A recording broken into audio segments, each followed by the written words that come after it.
Hi everybody, so we are back with our Read Aloud, the Wednesday Wars. Last time we read, we started December part 1, and there was a lot going on in this part. So Mickey Mantle was coming to sign autographs, but the same night was Holling's play, and he was hoping nobody would show up.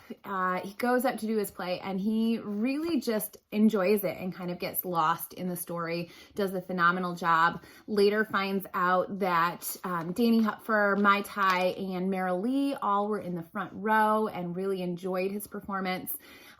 He barely makes it to Mickey Mantle's baseball signing, but Mickey Mantle is kind of a jerk. He takes one look at him in his Ariel costume with the yellow tights and the feathers, and he tells Holling he's not going to sign a baseball for him.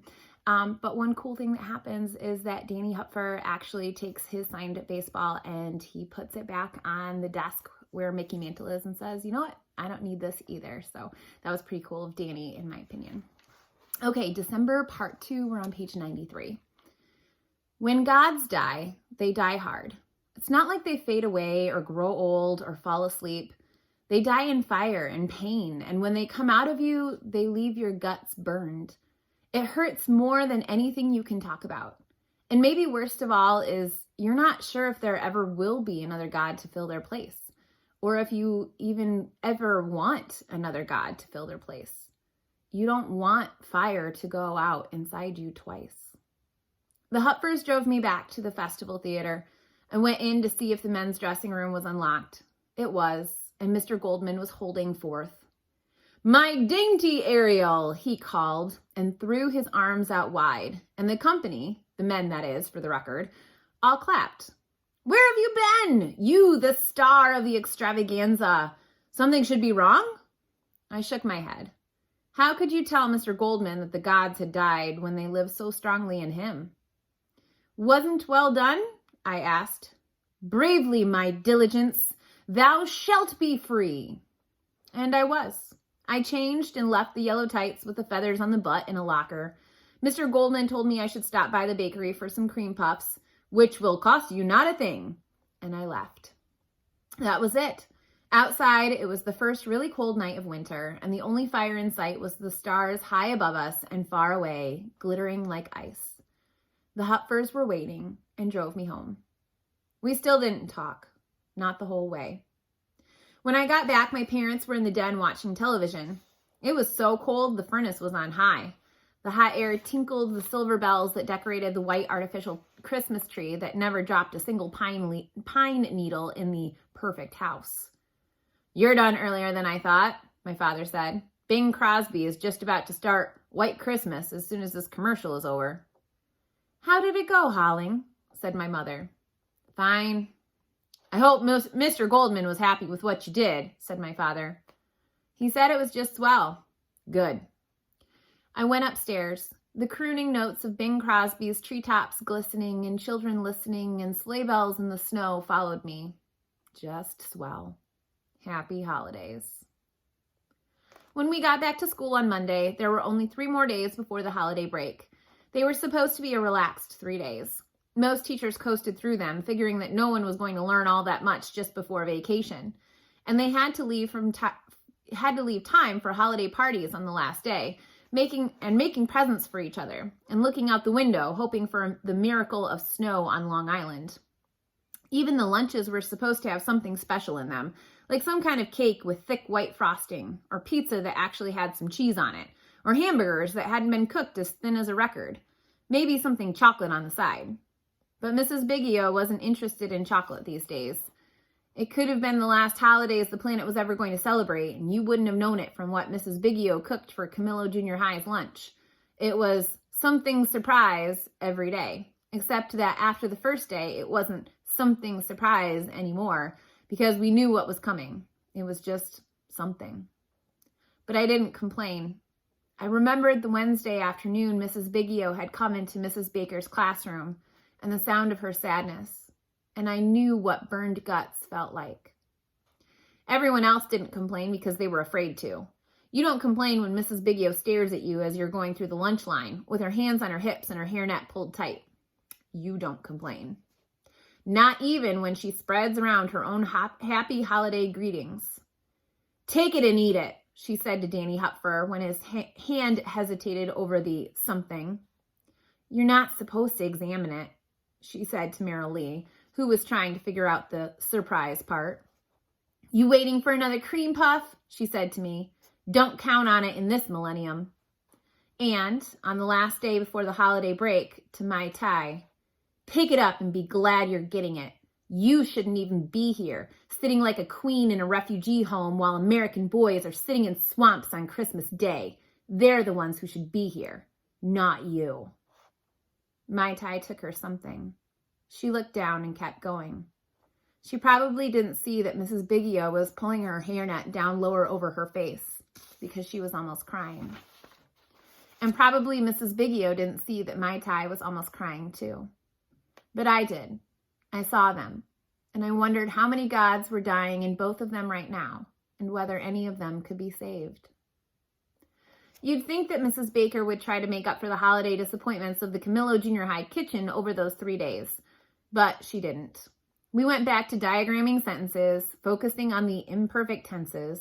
She convinced Mr. Samowitz to start some pre-algebra equations in mathematics for you and me that Albert Einstein couldn't have figured out. She even bullied Mr. Petrelli into buckling down and making us present our Mississippi River and You projects out loud to the class. Mr. Petrelli had us finish up in a day and a half, but Mrs. Baker didn't let up all 3 days, and we were the only class in Camillo Junior High who sweated behind a closed, decorationless door in a hot, decorationless classroom. And did we complain?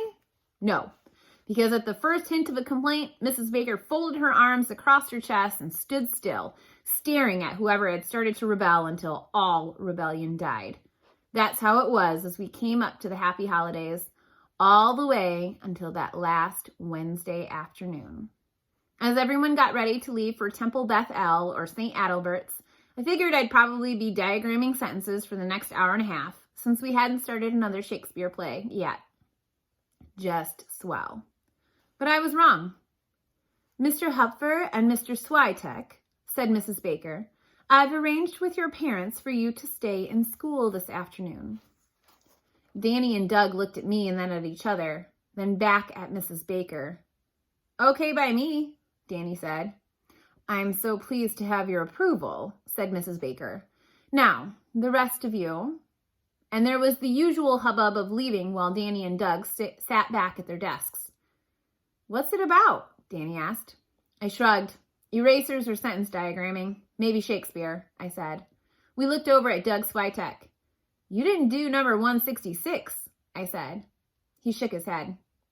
You sure? Said Danny. Don't you think I'd know? Said Doug Switek. We weren't so sure, but actually, he hadn't. After everyone had left, Mrs. Baker went to her desk and opened her lower desk drawer. She took out not books of Shakespeare like you might think. 3 brand new baseballs. Their covers as white as snow. Their threads tight and ready for fingers to grip a curve. And then she reached in again and took out 3 mitts. Their leathery smell filled the room. She handed them to us. The leather was soft and supple. We slipped our hands in and pushed the new baseballs into their deep pockets. My brother-in-law, whom I believe Mr. Hupfer and Mr. Hoodhood both saw the other night following the extravaganza, has asked me to give you these as holiday gifts, compliments of the Baker's Sporting Emporium, said Mrs. Baker. And after telling me what happened during your time there, he and I made some arrangements for you to break the mitts in. So take them down to the gymnasium. And don't throw the balls in the hall. And dropping one's jaw in surprise happens only in cartoons and bad plays, gentlemen. Danny grinned as we went out. The gym is empty last period. She's giving us the afternoon off. But he was wrong too. The gym wasn't empty. Joe Pepitone and Horace Clark were waiting for us in the bleachers in their Yankee uniforms, number 25 and number 20, the 2 greatest players to put on Yankee pinstripes since Babe Ruth. Joe Pepitone, and Horace Clark. Can you believe it? Which of you is howling? Said Horace Clark. I pointed to my chest. And Doug? Doug Switek slowly raised his hand. So you're Danny, said Joe Pepitone. Danny nodded. Horace Clark held up his mitt. Let's see your arm, Howling, he said. I threw with Horace Clark, and Danny and Doug threw with Joe Pepitone. Then we switched, and Danny threw with Horace Clark, and Doug and I threw with Joe Pepitone. Then we went outside, and under a warm sun and on a diamond that hadn't been used since October, Horace Clark crouched behind the plate, and I threw fastballs to him, and even, once, a knuckleball. Really? And then Danny got up, and Horace Clark pitched, and Joe Pepitone and I shagged balls in the outfield. And then Joe Pepitone got up, and Doug and I shagged balls in the outfield. And then we took some infield practice from Horace Clark. And then we stood around the diamond. Joe Pepitone at home, Danny at first, Horace Clark at second, Doug at deep shortstop, me at third. And we whipped the ball to each other around and around and around as fast as we could while Horace Clark chanted, out of there, out of there, out of there. And the balls struck soft and deep in the pockets of the gloves, and the smack of them and the smell of the gloves filled the bright yellow air while a breeze drew across us the whole time, as soft as feathers. Afterward, they signed our baseballs and signed our mitts. They gave us each 2 tickets for opening day next April, and they gave Doug and Danny their caps. And for me, Joe Pepitone gave me his jacket. Can you believe it? His jacket! When they drove off, it felt like a place inside me had filled again. Our revels were not ended. Danny and Doug and I ran up to the 3rd floor to find Mrs. Baker. Mr. Van Larry was already taking down the Christmas and Hanukkah decorations. The halls were ghostly dark, and the classroom doors shut with the lights out behind them. Mrs. Baker was gone, but she had left a note on the door. Mr. Hoodhood, it said, read the tragedy of Macbeth for the first Wednesday of January. Too bad, said Danny.